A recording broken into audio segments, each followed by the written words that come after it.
You're about to discover how one spark in 1914 set the world on fire. World War I changed everything: nations, technology, and history itself. Let's get started.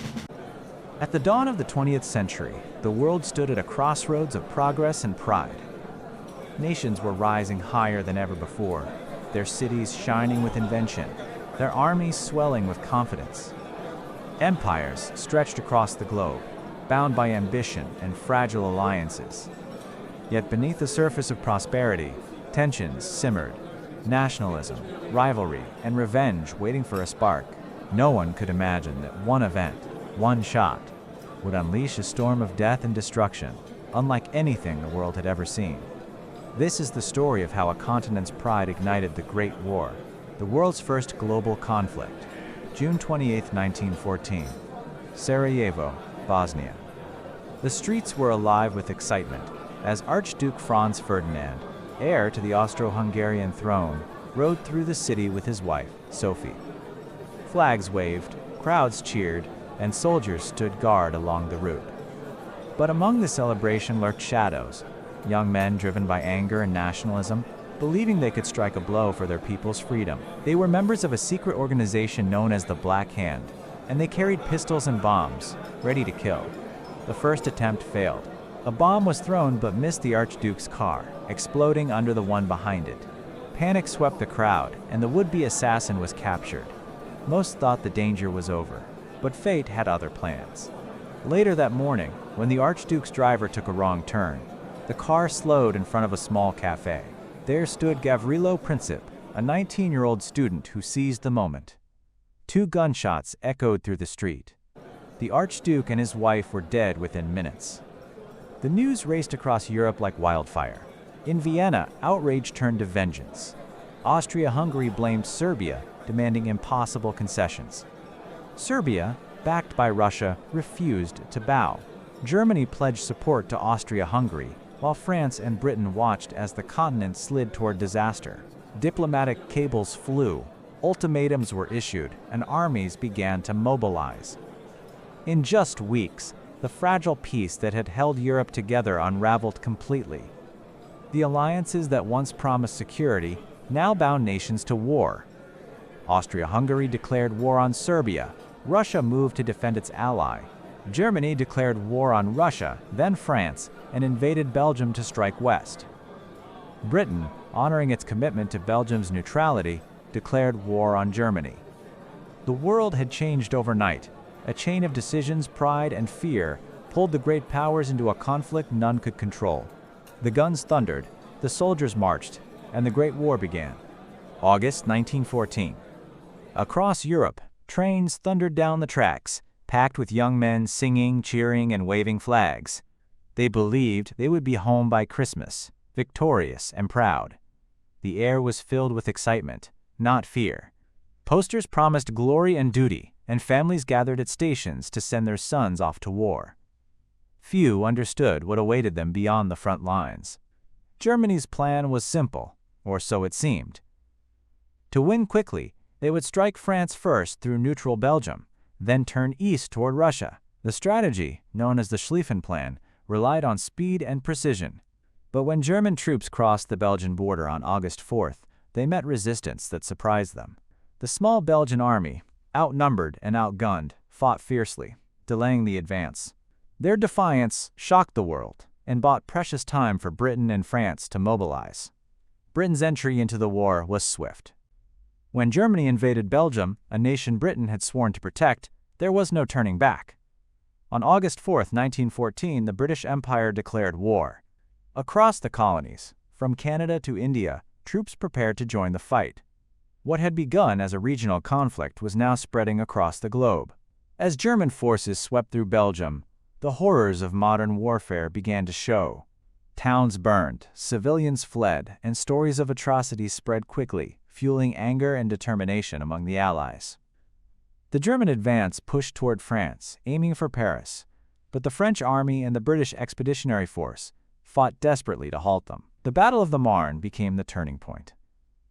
In early September, French taxis famously ferried thousands of soldiers to the front lines.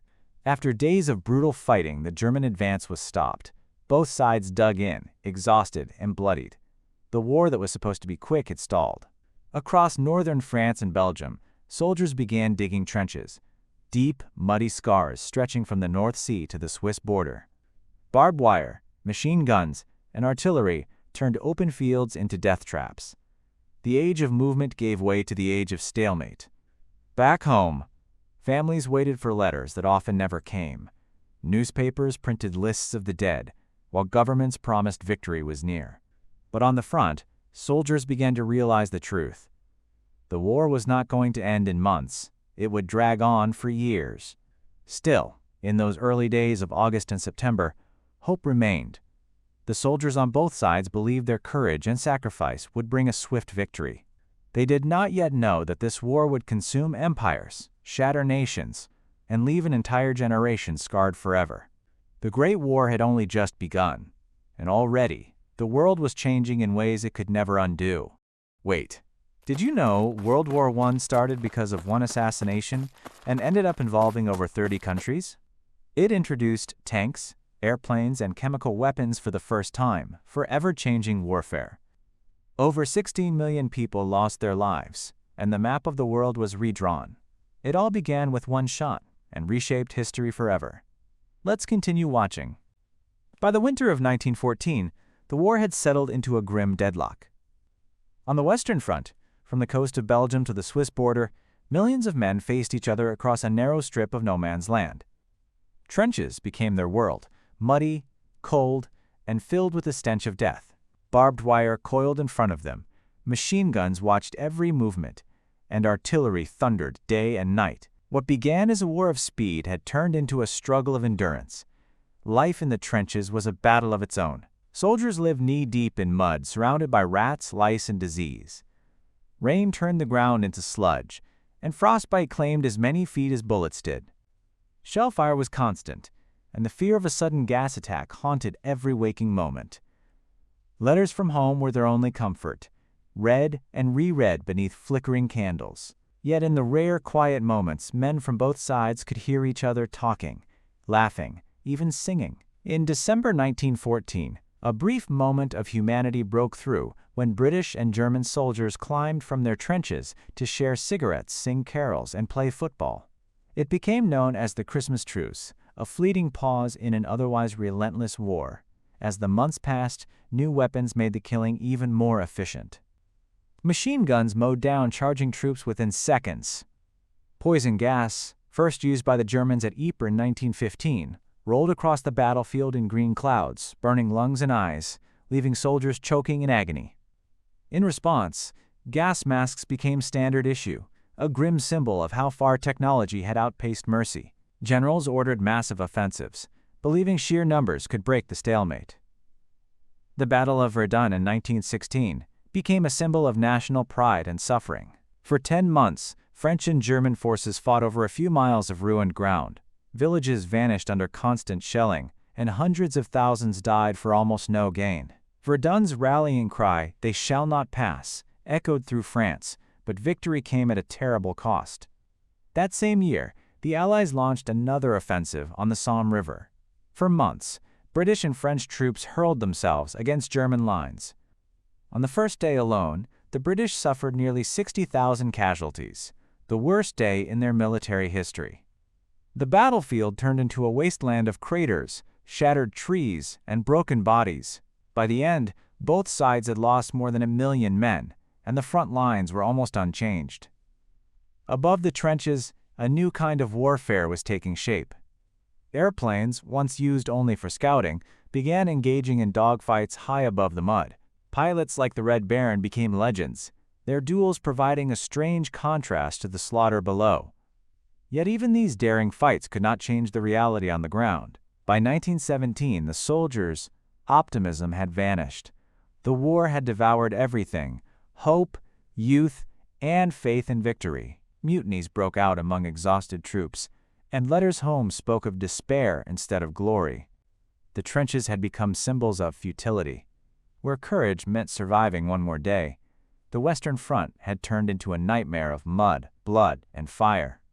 Every inch of ground cost lives, and no victory felt real. The Great War had entered a new, darker phase, one where survival itself was the only measure of success. While the Western Front sank into endless stalemate, the war in the East moved with a brutal, sweeping pace. There were no endless trenches here, only vast open fields, forests, and frozen plains where armies marched for miles and battles consumed entire regions. In the summer of 1914, Russian forces advanced quickly into East Prussia, confident in their sheer numbers. But their plans were clumsy and communication poor. The German generals, Paul von Hindenburg and Erich Ludendorff, seized their chance.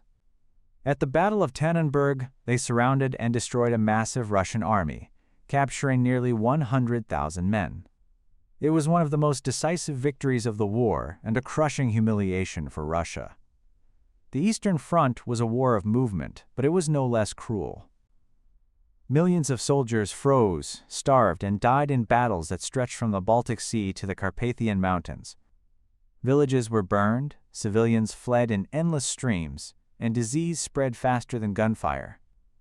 The Austro-Hungarian Empire, struggling against both Serbia and Russia, began to crumble under the pressure. Its soldiers spoke a dozen languages and came from lands as far apart as Bohemia and Bosnia, yet they fought under one flag that was slowly falling apart. In the Balkans, the small nation of Serbia, where the war had begun, endured invasion after invasion. Despite being vastly outnumbered, Serbian troops fought with relentless courage, repelling Austria-Hungary's first attacks. But by late 1915, with Germany and Bulgaria joining the assault, Serbia was finally overrun.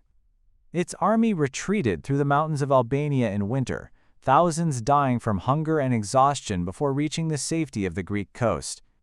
Far to the south, another front opened as the Ottoman Empire entered the war on the side of Germany and Austria-Hungary.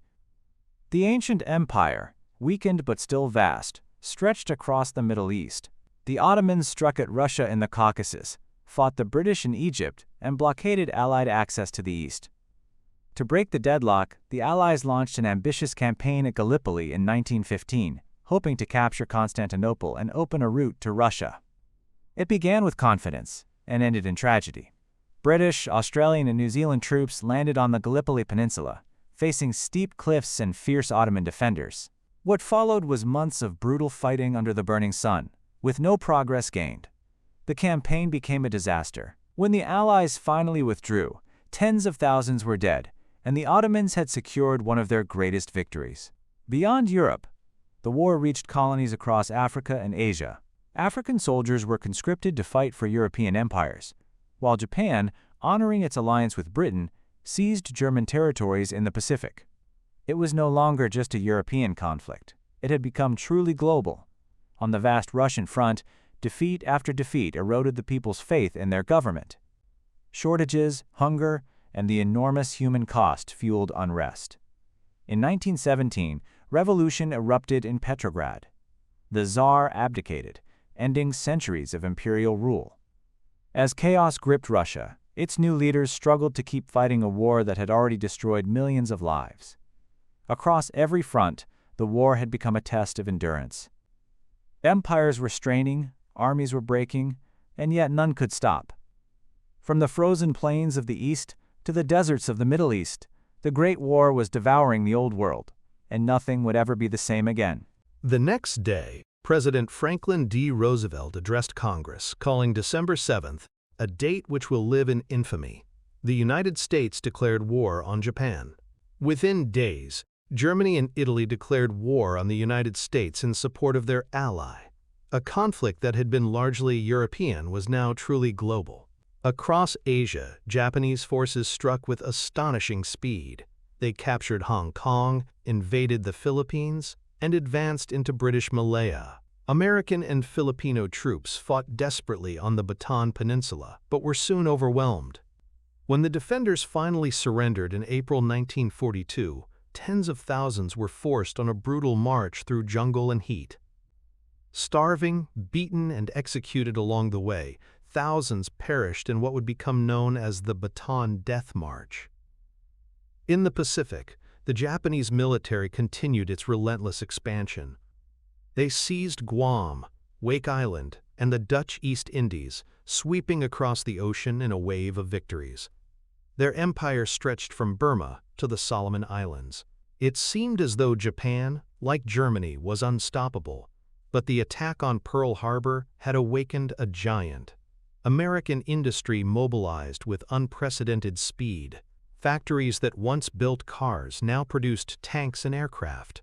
Women entered the workforce in numbers never seen before, symbolized by the iconic figure of Rosie the Riveter. The nation united in purpose, turning its vast resources toward total war. Back in Europe, the situation was changing rapidly. Though Hitler's forces held much of the continent, resistance movements had begun to stir. In France, Norway, Poland, and Yugoslavia, partisans struck at German patrols and supply lines. Underground networks smuggled information to the Allies and helped prisoners escape. Ordinary people risked their lives to defy occupation. The war was no longer confined to battlefields. It had spread into the homes, fields, and cities of millions. Meanwhile, in the skies over Britain, the Royal Air Force launched bombing raids against German cities, striking back at the heart of the Reich. The Luftwaffe responded in kind, and Europe's nights burned with firestorms. Civilians in London, Hamburg, and Berlin endured devastation from above, as the concept of total war became reality. So what did we learn from World War I? Well, a lot.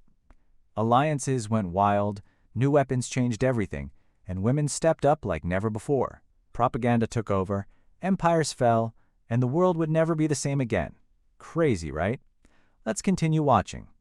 Far from the trenches, another kind of war was being fought. A war on the seas and in the skies. Control of the oceans meant control of supplies, food, and fuel. And both sides knew that whoever ruled the waves could starve the other into submission. From the first days of the conflict, Britain's Royal Navy imposed a blockade on Germany, cutting off trade routes and trapping ships in ports. It was a slow weapon, but devastating. Over time, shortages spread through Germany. Bread grew scarce. Families lined up for hours for meager rations, and hunger became a silent enemy. Germany answered with a new and deadly weapon, the U-boat. Sleek, silent, and armed with torpedoes, these submarines prowled beneath the waves, striking without warning. Merchant ships vanished into the depths, and the once safe Atlantic became a graveyard of steel. The sinking of the British passenger liner Lusitania in 1915 shocked the world. Nearly 1,200 people were killed, including more than 100 Americans. Germany claimed the ship carried weapons, but the deaths of civilians turned public opinion sharply against them. The age of underwater warfare had begun, and no ship was truly safe. Above the battlefields, the sky became a new frontier of war. At the start, aircraft were fragile machines of wood and fabric, used only for scouting enemy lines. But as pilots encountered one another, they began to fight in the air. The first aerial duels were clumsy and reckless, but they evolved into deadly contests of skill and nerve. By 1916, air combat had become a defining image of modern war. Pilots like Manfred von Richthofen, the Red Baron, became legends. His crimson-painted plane, a symbol of both fear and admiration. Dogfights filled the skies over the Western Front, while reconnaissance planes guided artillery strikes with deadly accuracy. Zeppelins, massive airships floating silently through the night, brought the war to civilian doorsteps.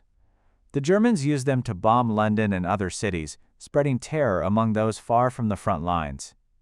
For the first time in history, civilians were no longer safe at home. The distinction between battlefield and homeland began to disappear, and technology advanced with ruthless speed. Machine guns grew faster, artillery more precise, and new forms of communication linked the front lines to command centers miles away. Tanks introduced by the British in 1916 rumbled across the battlefield, crushing barbed wire and crossing trenches. Though slow and unreliable at first, they signaled the dawn of a new era in warfare, a blend of machine and man. The war at sea continued to expand beyond Europe. Battles erupted in the Pacific and the South Atlantic, as Allied and German fleets clashed for control of colonial territories. In 1916, the greatest naval confrontation of the war unfolded in the North Sea, the Battle of Jutland. For hours, massive battleships exchanged fire under a storm of shells. The sea burned with explosions, and hundreds of sailors went down with their ships. When the smoke cleared, neither side could claim a decisive victory, but Britain's blockade held firm, tightening around Germany like a noose. By 1917, the war had reached every corner of the globe. The oceans, once highways of commerce, had become hunting grounds. The sky, once a symbol of freedom, now roared with engines of death. The old ways of war had vanished forever.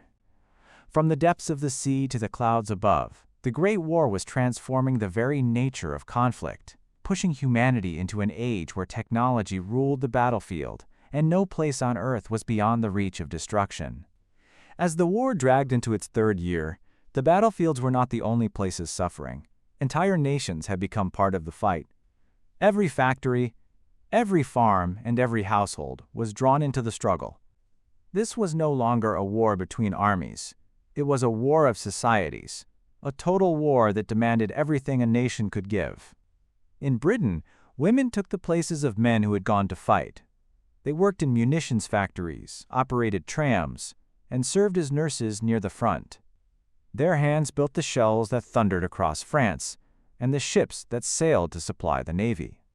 For many, it was the first time they had stepped into the roles once closed to them, and though the work was dangerous, it gave them a new sense of purpose and independence. In Germany, women and children toiled in fields and factories as well, struggling to keep the nation running under the crushing weight of the British blockade. Food shortages became a common enemy. In cities across Europe, bread lines stretched around corners. Ration books replaced coins, and families learned to live with less each day. In Germany, people ate what became known as war bread, made with potato flour, sawdust, and anything that could fill an empty stomach. In Britain and France, victory gardens sprouted in every spare patch of land. The hunger of civilians was as real as that of the soldiers in the trenches. Governments seized control of industries, economies, and information. Newspapers were censored, and propaganda filled every poster, film, and speech. Men were urged to enlist, women to work, and everyone to sacrifice for the nation. Posters showed smiling soldiers and proud mothers, hiding the grim truth of what the war had become. Yet propaganda also helped people endure. It gave them a reason to believe that all the suffering had meaning, that their endurance would lead to triumph. Technology also transformed civilian life. New methods of mass production fueled the war effort, but they came at a price. Explosions in munitions factories were common, claiming thousands of lives on the home front. In France, the war crept dangerously close, with towns near the front emptied and entire regions reduced to rubble. Refugees flooded safer areas, bringing with them stories of devastation. The emotional toll was immense. Families lived in fear of the telegram that might arrive at any moment, a simple message that meant a son, husband, or brother would never return. Cemeteries grew, and letters became sacred treasures, read until the paper wore thin. The idea of heroism was being replaced by exhaustion and grief. Still, the war machine demanded more. Taxes rose, savings vanished, and every resource was poured into the conflict. Even in faraway colonies, people were drafted into the effort. African and Indian soldiers fought under European flags, while laborers from Asia were shipped to France to dig trenches and build roads. The Great War had reached into every corner of the empire, uniting millions under a single, relentless purpose: survival. By 1917, morale was crumbling. Strikes erupted in factories, protests filled the streets, and the hope of victory began to fade. In France, weary soldiers refused to charge once more into certain death, sparking mutinies that shook the army. In Germany and Austria-Hungary, hunger and fatigue turned once proud citizens into desperate survivors. Across Europe, the people who had cheered for war in 1914 now prayed only for peace. The war had consumed not just soldiers but entire civilizations. It blurred the lines between front line and home front, between soldier and civilian. Every life was measured in rations, every heartbeat tied to the fate of the war. By now, the world understood that victory would not be won with glory or courage alone. It would be bought with endurance, sacrifice, and an unending will to survive. By 1917, the war had reached a breaking point. The great empires of Europe were exhausted, their armies drained, and their people starving. Millions were dead, and still the lines on the map barely moved. The Allies desperately needed help, and far across the Atlantic, a new power was rising to take its place on the world stage. The United States, once determined to stay out of Europe's chaos, could no longer ignore the storm that threatened to consume the world. For years, America had watched the war from a distance. Its factories supplied food, weapons, and equipment to the Allies, while President Woodrow Wilson promised neutrality, but neutrality was becoming impossible. German U-boats prowled the Atlantic, sinking ships without warning. In early 1917, Germany resumed unrestricted submarine warfare, declaring that any vessel, enemy, or neutral was a target. American ships were torpedoed, and the deaths of U.S. citizens outraged the nation. Then came the final spark. British intelligence intercepted a secret message from Germany, known as the Zimmermann Telegram. It proposed an alliance with Mexico, promising to help it reclaim lost territories in Texas, Arizona, and New Mexico if the United States entered the war. When the message was made public, outrage swept across America. The illusion of safety was gone. On April 6, 1917, the United States declared war on Germany. At first, the American army was small and inexperienced, but the nation's vast industrial strength and manpower would soon tip the balance. Factories across the United States shifted to war production. Millions of men were drafted, trained, and shipped overseas, while American women worked tirelessly in hospitals, offices, and assembly lines. Within a year, American soldiers, known as the Doughboys, were arriving in France by the thousands. Their presence breathed new life into the weary Allied armies. Fresh, confident, and full of energy, the Americans brought supplies, strength, and hope. They marched through villages, where the people cheered and waved flags, symbols of a long-awaited change in fortune.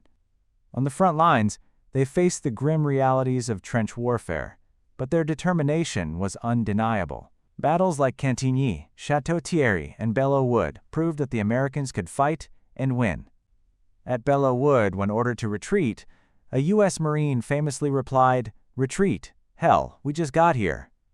Meanwhile, in the skies and at sea, American pilots and sailors joined the struggle, escorting convoys across the submarine-infested Atlantic and fighting dogfights over Europe. The tide was slowly turning. German morale faltered as the blockade tightened, and the promise of victory faded into despair. The entry of the United States also reshaped the politics of the war. President Wilson presented himself not as a conqueror, but as a messenger of peace. In January 1918, he announced his 14 points, a vision for a new world order built on diplomacy, national self-determination, and a lasting peace without vengeance. To many, it sounded like hope in a world drowning in destruction, but the war had not yet ended, and the cost would still rise higher. With American troops reinforcing the Western Front, the Allies prepared for a final push. Germany, desperate for victory before the full weight of the U.S. could be felt, launched one last massive offensive in the spring of 1918. For months, the fighting raged across northern France, cities changed hands, and thousands more fell. Yet the momentum had shifted. NBY, the summer of 1918, the German army was breaking. The Allies, now strengthened by over 2 million Americans, began to push forward relentlessly. The thunder of artillery grew louder, the skies filled with aircraft, and the trenches that had stood for years began to crumble. The arrival of the United States did not end the war overnight, but it ensured that the outcome would never be the same again. The balance of power had shifted forever. A new force had entered the world stage, and the final act of the Great War was about to begin. By 1918, the great empires that had once ruled the world were collapsing under the weight of their own war. 4 years of blood, hunger, and loss had drained their strength. The German army was still powerful, but its spirit was breaking. Austria-Hungary was coming apart from within, the Ottoman Empire was disintegrating, and Russia had already fallen into revolution. The war that began with empires would end with their destruction. On the Eastern Front, Russia's story had taken a tragic turn. The February Revolution of 1917 forced Tsar Nicholas II to abdicate, ending centuries of Romanov rule. A provisional government tried to continue the war, but the soldiers and people were done fighting. In October, the Bolsheviks, led by Vladimir Lenin, seized power and promised peace. In early 1918, they signed the Treaty of Brest-Litovsk with Germany, surrendering vast territories but freeing themselves from the conflict. The Eastern Front fell silent, and German troops moved west, determined to win before the Americans could fully arrive. That spring, Germany launched its last great gamble, the Spring Offensive. It was a massive assault designed to break the stalemate once and for all. German forces surged across the Western Front, pushing the Allies back with terrifying speed. The old front lines vanished as towns fell and trenches were abandoned. For a brief moment, it seemed Germany might win the war. But victory came at a cost they could not afford. Supplies ran low, soldiers starved, and morale crumbled. The Allies, reinforced by fresh American divisions, regrouped and struck back. By the summer of 1918, the tide had turned. In the Second Battle of the Marne, the Allied forces halted Germany's advance and began pushing them back. The relentless counteroffensive that followed became known as the 100 Days. The Allies advanced through shattered villages and ruined fields, reclaiming land that had been fought over for years. German soldiers, hungry and disillusioned, began to surrender in droves. At home, Germany was unraveling. Strikes and protests spread through the cities. The once proud empire faced starvation and revolution.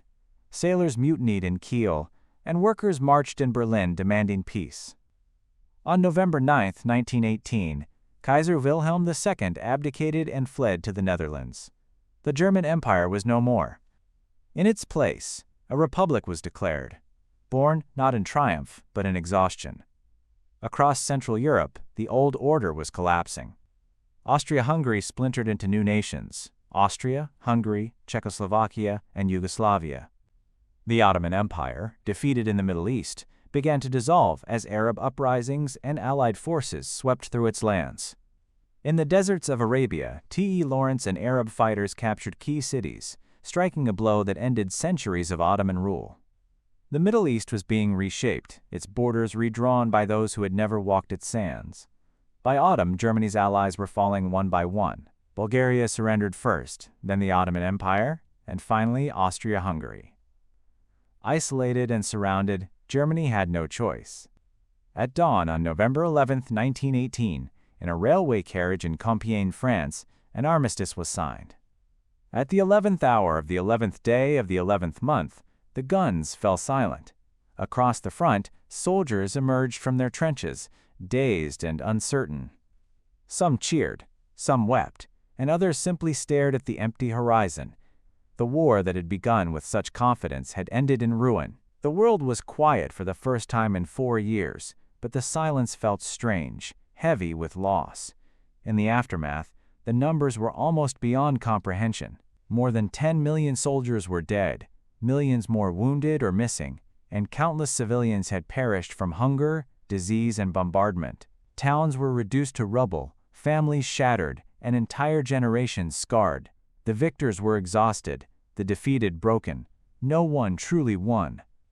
As the smoke cleared, the old world was gone. Monarchies had fallen, borders were erased, and a new era was beginning, one built on the ruins of empire and the fragile hope that such horror would never happen again. The Great War had ended, but its shadow would stretch far into the future. The war was over, but peace did not come easily.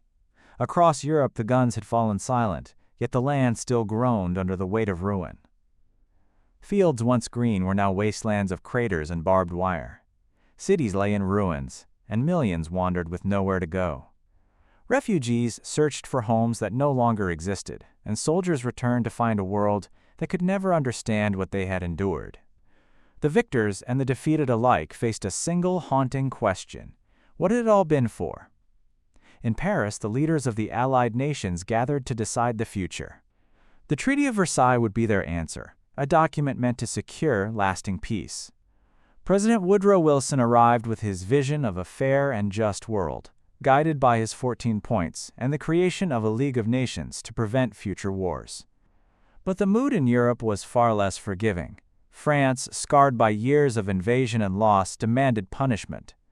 Britain sought to protect its empire and maintain its power. The result was a fragile compromise, one born not of unity, but of exhaustion.